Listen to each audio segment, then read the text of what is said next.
I knew something was wrong the moment she laughed. Not the soft, genuine laugh I fell in love with, but that high-pitched, hollow one that echoed across the room like glass cracking. "Come on, babe," she said, tapping my arm as a few heads turned toward us. "You have to admit it's funny. You fixing air conditioners while everyone else here runs companies or works in finance. I mean, that's cute." The room went quiet. The laughter died fast, not because anyone found offensive, but because they didn't know how to respond.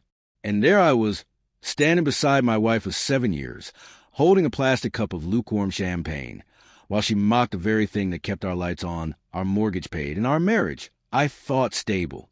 The party was one of those high-end events for her company. She'd been bragging about it for weeks. "You'll finally get to meet Ethan," she'd said. Ethan, her ex-boyfriend, who now happened to be the regional manager at the firm where she worked. I'd laughed it off. I trusted her. Or maybe I wanted to trust her. But tonight, as she draped her arm around my shoulder, introducing me to a circle of her colleagues with that too-wide smile, I noticed how her hand felt. Tense, restless, as if it didn't want to be there. "This is my husband, Jake," she said. "He's handy with things around the house."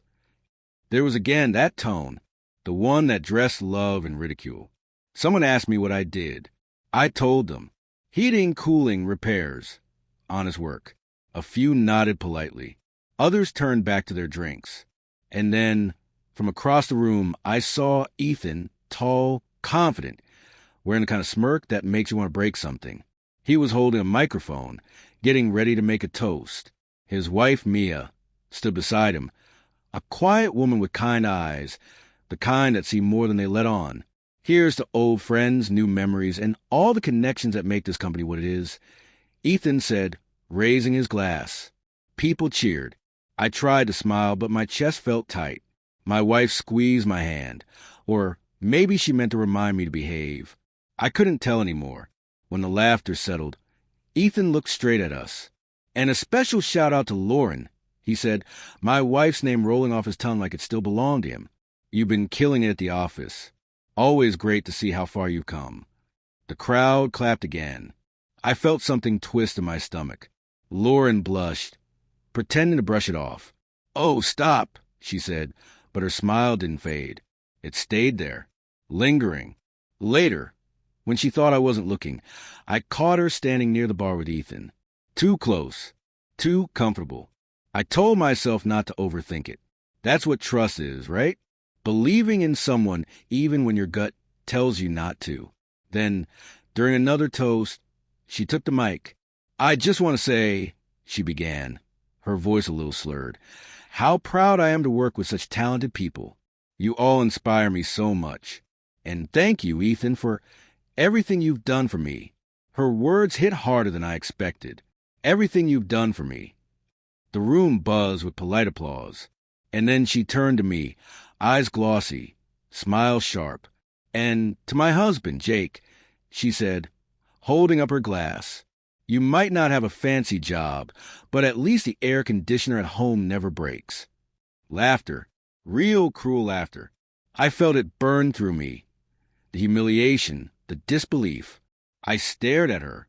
She met my eyes for half a second before looking away. That's when Mia, Ethan's wife, stood up.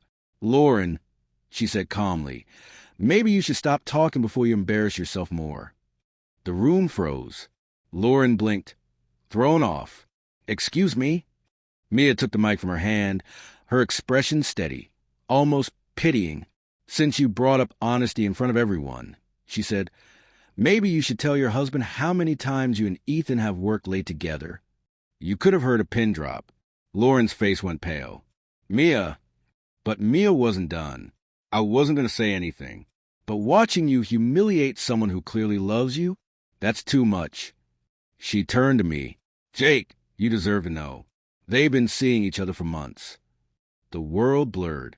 My ears rang. Lauren reached for me, her words stumbling. "Jake, it's not what it sounds like." But it was exactly what it sounded like. I don't remember much after that.